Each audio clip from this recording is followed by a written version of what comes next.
All right, welcome to Exploring the Illusion of Free Will. My name is George Ortega. I'm here with my co-host Enel. Enel, good to see you. All right. How you doing? Good. This is show number 116. The unfree will consciousness revolution is here. All right, so here's the thing. Our world, what is free will? Why is it important? All right. We're going to start off before we get into this. Yes, thank you. When people say that we have a free will, what are they saying? What is this concept of a free will? We like to start the show before we refute it to be very clear what we mean. Free will means the ability to make decisions that are 100% independent of one's genetics and conditioning. Now think about that, 100%, not 99%, not 50%, not 15%. Because the idea is if you're making a decision, right, and part of it is up to you, but part of it is up to your genetics, it's not your decision because you can't control your genetics. The other definition is some decision in your life you could have done otherwise. Right. It means equals free will. Right, and obviously if you could have done otherwise if the universe was different or if you were different, but obviously because the universe wasn't at that different. moment. Right. And if you could have done otherwise, why didn't you? Exactly. Do you have a definition for free will that's different, or you like those two? Another one is just a correlate to this. If we have a free will, we're fundamentally morally responsible for our actions. Now the thing is all right, we're pragmatically morally responsible. In other words, understanding we don't have free will doesn't give us license to do whatever we want because that's not the way it works.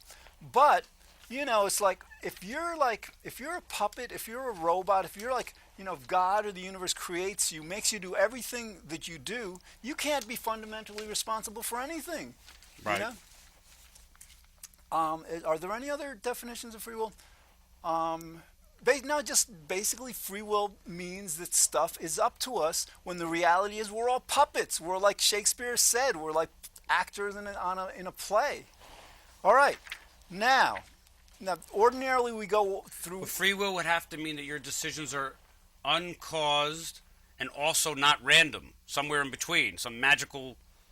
Yes. How would that be? Some third alternative. That's a good point. All right. A lot of people say It would have to be uncaused, but also not random. Right, because a lot of people... That's another definition. Yeah, a lot of people say... Thank you, I just thought of that. a lot of people say well, not everything has a cause, because what happens is, right... Yeah, don't get me started with that. Right, no, we'll go through this briefly. If everything has a cause, okay, so if there's a cause to everything, that means there's a cause to every one of your decisions. If there's a cause to every one of your decisions, there's going to be a cause to the cause of your decisions. And there's going to be a cause to that cause and a cause. And these causes stretch back in time, the causal antecedents, moment by moment. They stretch back to before we were born. So obviously, if stuff that's going on before we're born is making us do what we do today, we don't have free will. Now, some people say, well, not everything is caused. How is that going to help free will? If our decisions are not caused, they're not caused by us. Then it's random. I said, a definition for free will would be unrandom, uncaused. All right, let's go to the next thing. Why is the show important? Before we get that's to the whole show, dude. Yes. No, but you always like to say it at the beginning for about a minute. The reason, and this is the unfree will consciousness revolution is here. The reason this is so important is because our world couldn't be more deluded about who we are as a species, who we are as a humankind. I mean, we've got everything completely backwards. We think that stuff is up to us when absolutely nothing is up to us. I will disagree with you for the first time in the history of the show. It is the biggest thing ever, but it's not the biggest thing ever if it doesn't catch on. So it is definitely, I know you say this every week, it is the biggest thing ever, but if he and I are sitting here for years and years doing this show and nobody pays us and no one catches on, we're not on CNN, we're on these crappy Manhattan White Plains cable, it is the biggest thing ever, but it's like if a tree falls in the woods and no one's there to hear it, doesn't matter. Or if you're in the dark and you blink, wink, and no one can see it, then it doesn't matter. So if no one's going to catch on and start writing to our MNN or where are these guys? I want them on CNN. Is it still the biggest thing ever if nobody cares? All right. The way I would address that and explain that is the Van Gogh example. Oh, yeah. Van Gogh. Yes. Van Gogh, the guy never sold a painting in his entire lifetime, Now, was he a great painter before he died? He was a great painter. you couldn't it's just like the world didn't recognize it. So this is the biggest thing ever. This is not just according to us. It's like John Searle, this like famous Okay, but it's the biggest thing ever if it catches on. I want to add that. All right. So we disagree. The first time I ever disagreed. No, we can go. Let's continue. All right. Because I don't think it's big at all if nobody cares. It may not catch on. People like maybe. Well, it will eventually. We know that for sure. The universe, it's expanding. But it may be in the year 2100. Right. Because it's not up to us. If it was up to us, then people would get this. But the thing is, it can still be the biggest thing ever, and people don't understand it until 100 years from now, right? I mean, to me, it will be the biggest thing ever if it catches on and I personally benefit somehow from it, because otherwise it won't matter to me. And that to me, the biggest thing ever means it has to catch on, not after I'm dead. Right. Because what good is that for me? And the other thing or is, if I'm elderly and die, I mean, I want it to catch on where I can see the fruits of our labor. Absolutely. But if you say it's the biggest thing ever, whether or not it becomes big, I mean, it's definitely the biggest thing ever in a different moment in time. Right, and conceptually, in the future, this will be the. I mean, yeah, right. we may be too early. Or the other thing is this is the biggest thing ever because it's an evolutionary shift in our consciousness. I mean, to go from believing we have free will from that belief to understanding we don't, conceptually, not even let's say nobody gets it, because nobody gets it. Einstein got it. I know, some people got it. but let's say right now we're in a stage where very few people understand this. Yeah, that's true. Conceptually, it's the biggest thing ever. No, they get it, but some of them don't care. Some of them that get it don't care. Right. That's another problem. We need everyone to get it and care. Absolutely. So I'm meeting more and more people, to my utter amazement, that actually agree with me every day, but they don't. Like that guy I met at the bar. He said there's no free will, but I don't care. All right. You want to have. Let's talk about that. Get people to care. All right, I'll tell you what. Because whenever people are confronted with a new belief, especially the belief, let's say in evolution or something that goes against their traditional beliefs, what happens is first, they say, no, it doesn't exist. They'll kind of laugh about it and stuff. Then when you tell them that it's true, that it exists, they'll say, well, it doesn't really matter, Yeah, it's not important. And then finally they'll say, well, I knew it all along. So people are at this stage right now. Well, the problem we're really up against is when they said the world was flat, right? People didn't, and then he went and found out the world was a globe. There was proof and evidence that he was right, that Columbus, okay, well, how are we ever going to actually prove that there's no free will? And so the whole world did change its mind about the world being flat, right, with physical, hard evidence, scientific proof. They sailed to the horizon, they went around, and they came back to Europe. I mean, they ended up back to it, so they knew it was round. They didn't fall off. Okay. So how are people going to ever believe that there's no free will without proof? Here's proof. In science... Conceptual proof. We have conceptual proof. Science really doesn't deal with quote-unquote proof. It deals with levels of confidence. In other words, they could be 99.999% confident that something's true. Because science... I'm 100% sure the world isn't flat. I know, and I'm 100% sure that the world exists. Right? I mean, because how could it not? So if we go with that, and when... With stuff like that, there's a thing in science called a priori knowledge. In other words, some stuff is so evident, it doesn't require proof. It's above proof. Oh, yeah. For example, that the universe exists. You don't have to prove the universe exists. It has to exist. How could it not exist? What you talking about, George? All right. I'm just kidding. So here's the thing. Now, it's good that we're funny, though. You want proof that free will is impossible? Yes. Basically, everything has to have a cause. Conceptual proof we have. Right. And this is but Columbus didn't have conceptual proof. He had hard fact, scientific proof. But come sail with me. We're not falling off the end of the horizon. Right, but this is, again, the Earth being round and stuff. Can I give you my proof? Go ahead. There's scientific evidence and anecdotal, how do you say the word? Anecdotal evidence? Okay. Just ask anybody about their life or look at your own life. Every decision you made, you had no choice when it came down to it. I mean, there's anecdotal evidence that we'll never have scientific hard. I mean, how are you going to prove cause and effect in a brain? But I'm going to explain that. Right, but if you explain your life to me, and I asked all the people here, it's proof. all clear that you had no choice. When you say proof, here's proof. And the other thing, I just want to say one thing. You always said free will could be proven if everyone were blissed out, because if you had free will, you could choose whatever thought you wanted. Everybody's not blissed out. Exactly. That's proof. That is proof. That is proof. Because if there was free will, you would just be happy all the time. Yes, let's reiterate that. Let's repeat that. That's proof. If you had a free will, you could think and feel whatever you wanted to feel. Now, obviously, you're not blissed out every moment of the day, every day. And if you had a free will, proof would be that every single person would be blissed out Exactly. because everyone would have free will. Exactly. And they would all choose to be happy. Exactly. But again, that's proof. Going back to causality, All right, okay? Causality proves that free will is impossible. But let's say you say that some things aren't caused. That can't give you free will either. So in other words, like, free will is impossible any way you look at it. That's proof. Well, like I was telling you in the car, what if I said I was influenced by some so-and-so to make me do X, Y, and Z? All right, influence, like if you're influenced by something but you're not completely caused, that means it's an incomplete cause. That means something else has to be contributing to the causality. So it's not just one cause, it could be several causes. So my mother influenced me to sue a bank. She's a partial cause, and then what would the other part of the cause be? If it didn't have a cause, what do I be basing it on? Well, your mother suggested something. The other part of it, yes. the other recommendations, suggestions, influence. So those are partial causes. Sure. But the other part of the cause, if it didn't have a cause, what would you be basing it on? It has to still have another cause. Exactly. Or it's random. Exactly. So influences, recommendations, suggestions are not an answer because you're saying everything's causal. I'm going to say an influence is a cause. Right. Influence compel you to do things. All right. We've done this is our 116th show. We've got 115 shows where we demonstrate why free will is impossible. But the theme of today's show is that the consciousness revolution is here. Here's the thing.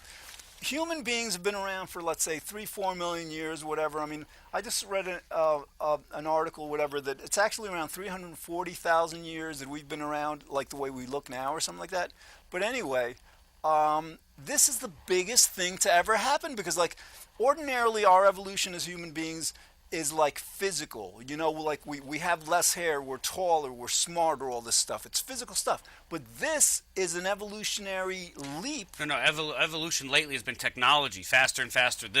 No, but that's like electricity, light bulbs, printing press, iPod, you know. No, but I'm talking about the evolution of the human species, not the evolution of the world. In other words, like you're talking about... but lately it's been inventing faster and faster ways of communicating. I know, so that's a reflection of our evolutionary increase in intelligence and knowledge and all. But it's not getting us anywhere with what we're talking about. I mean, I found you on the internet, but I know what you're saying. Go ahead. All right, so the idea...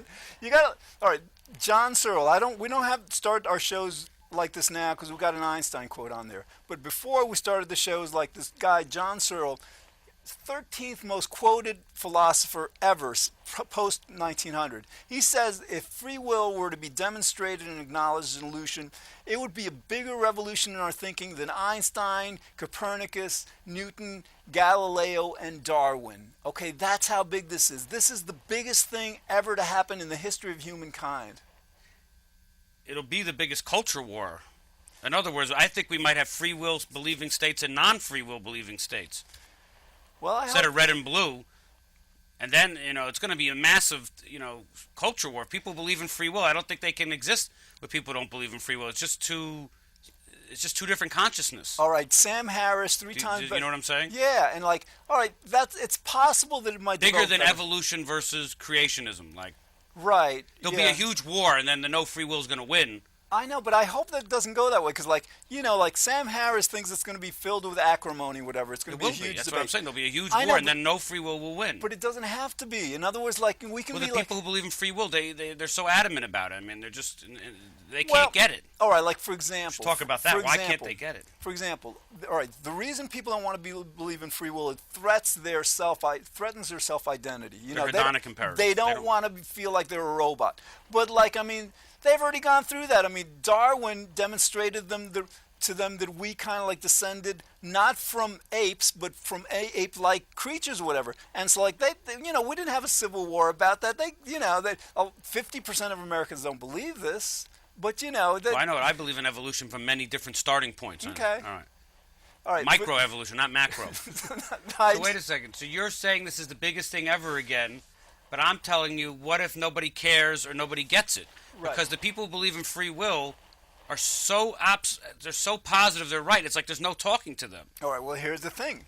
if we had a free will, we could kind of like predict that, yeah, we'll convince them, like, you know, in 6 months or a year and stuff. Like, we can't say whether they'll get it or not. This is all up to the universe. The universe compelled people to get this wrong, just like it compelled people to get the Earth was flat wrong and stuff like that.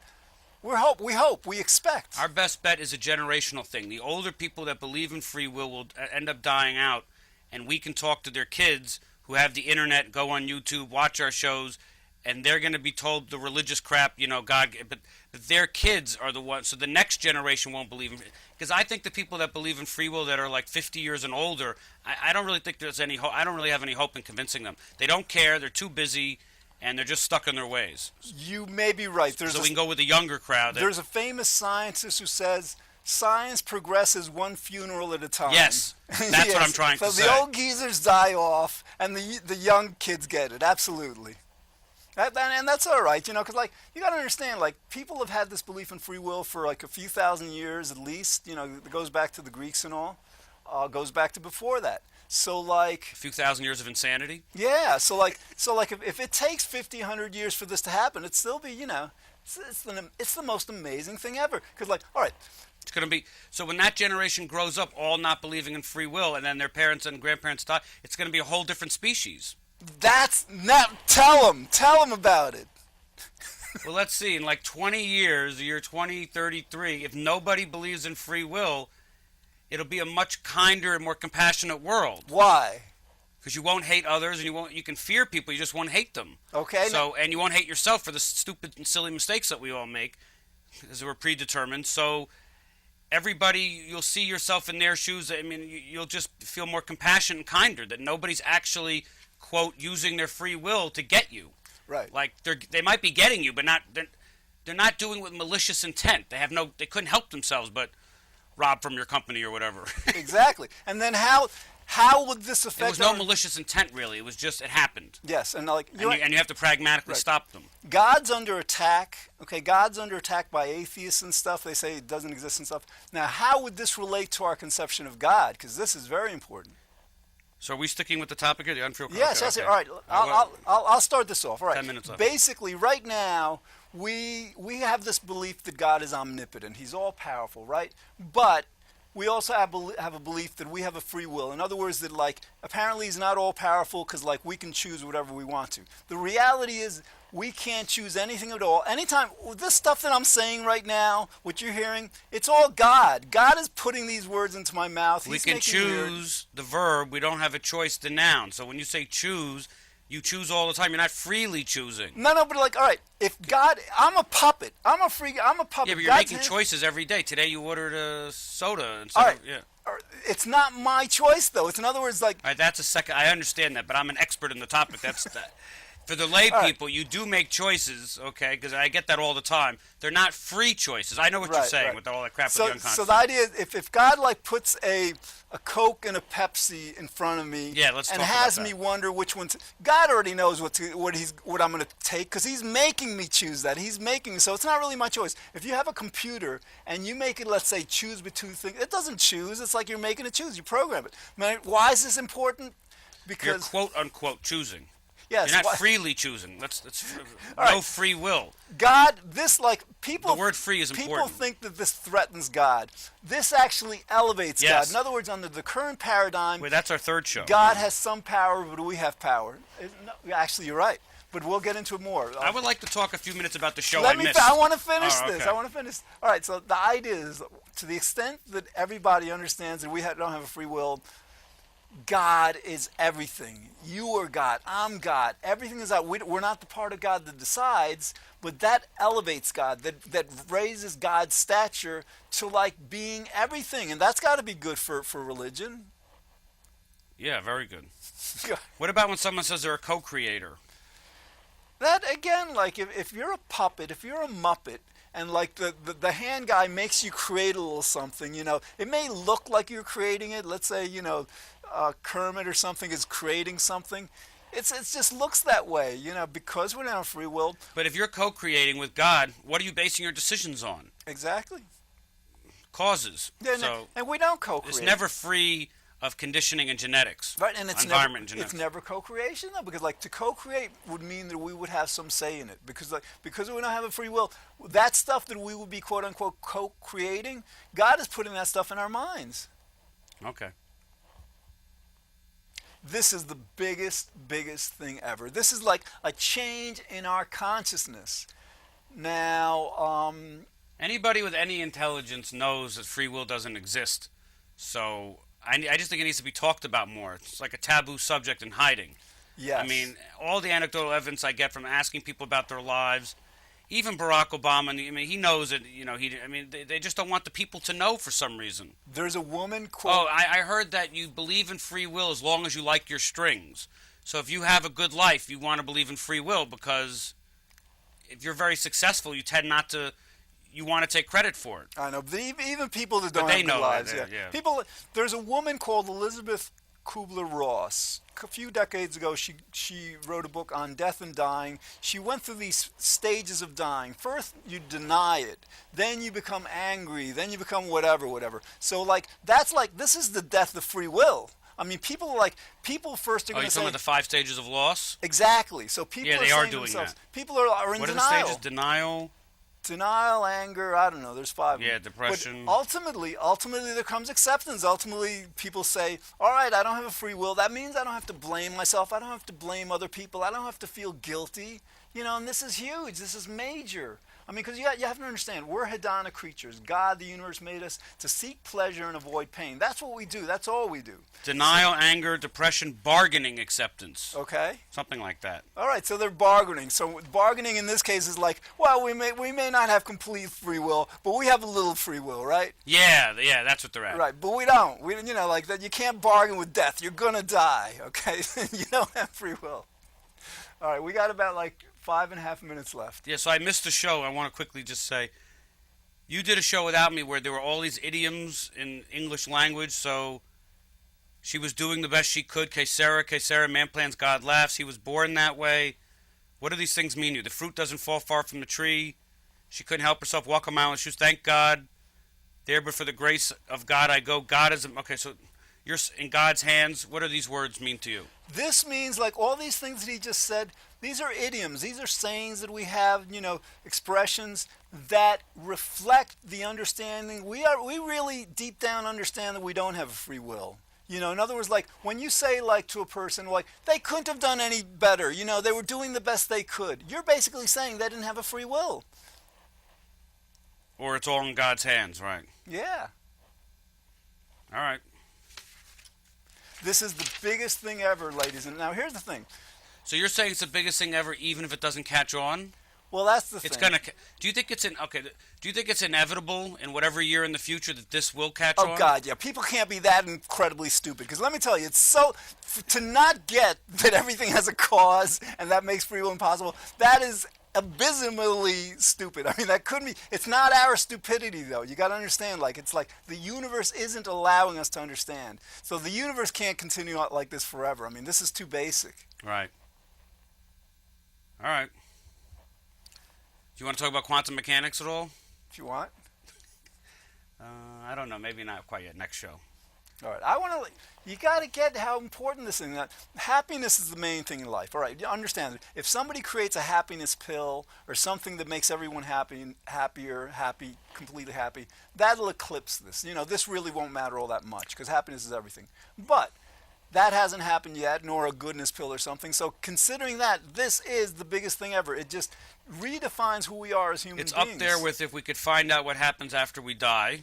Yes. And if we found intelligent life on another planet and communicated with them. Absolutely. But I still think this would be bigger. For some reason. Understanding that you don't have free will would be bigger than everything because it encompasses everything. In other words, if you discover life on another planet, you can't take credit for it. It was just your fated role. Yeah, but all right, but let's say... Or if you found out what happened after death, well... That's a good question because, like, this we understand who we are, that nothing's up, that we're puppets. But, like, it would be a cool thing to understand that we're eternal puppets. Let's say, like, we never die. Let's say we have a soul that just goes on infinitely or eternally. Without free will. Right, and that's another point. All right, like, God doesn't have a free will either. You have to understand this. Like, because, like, if God knew, God is supposed to know. God is everything, all right? If God is everything, God knows everything. If God knew everything a zillion years ago, that means he knew a zillion years ago what he's doing today. So obviously, if he knew a zillion years ago what he's doing today, he can't have a free will today. So, and the angels don't have free will, if they're angels, whatever. All this, like, if there's a heaven, if there's an afterlife, nobody can ever have a free will because causality governs everything. Right. We don't really know how the universe started, but we don't care. All we care about is if people have a free will. Yes. Because someone could say the creation of the universe didn't have a cause, and it's not random, so God did have a free will because he was the first cause, the Big Bang. Yeah, well, what caused that? That's the thing. But we don't know. We're saying that's a mystery, but everything starting with the first Big Bang or whatever it was is causal. That's a good point. But we're not interested in how it all started. I mean, we're interested, but we'll never get... All the logic breaks down there. Yes. If everything has to have a cause, then the Big Bang or whatever started the even creation story, if you believe that nonsense, but okay, had to have a cause, and then everything's infinite because it never started. Exactly. Because it would have to be a first cause. Right, and again, like Enel's saying, like, we don't have to go back to the logic transcending beginning of everything. Yeah, right, that's what I'm trying to say. All we have to go back to is to the Big Bang, 13. No, all we have to do is go back to our lifespan of being conceived in our mother's, You're right. So yeah, so basically, like... Because the moment we were conceived, we were being conditioned. We have our genetics, and we were getting conditioned by whatever, so we didn't have a free will because we didn't choose... we didn't choose our parents or how we were raised. Right, think about this, it's all people. Cause and effect. Did you choose your parents? You didn't choose your parents. They raised you. They made you who you are. Did you choose your genes? And your genetics, right. Yeah, you didn't choose your genes. Your genes made you who you are. It's a combination. People say they chose their parents before they were born, but there was a cause for that. So. Exactly. And people say, like, they talk about karma. Like, what happens in your life depends on what happened in your past life. Well, you got to understand, what happened in your past life would depend on what happened in your life before that, and ultimately you get to the point where you didn't create yourself. That's right. Right. I mean, if you self-created yourself, there would still be a cause to that, but that would be the only possible way you might think you have free will, but then what would be the cause to self-creating yourself? Exactly. And we can't create ourselves. All right, time to go. Wow, we got some. All right. Free will being an illusion is the biggest thing ever. We'll be back with more shows explaining why everything is completely faded. Thanks.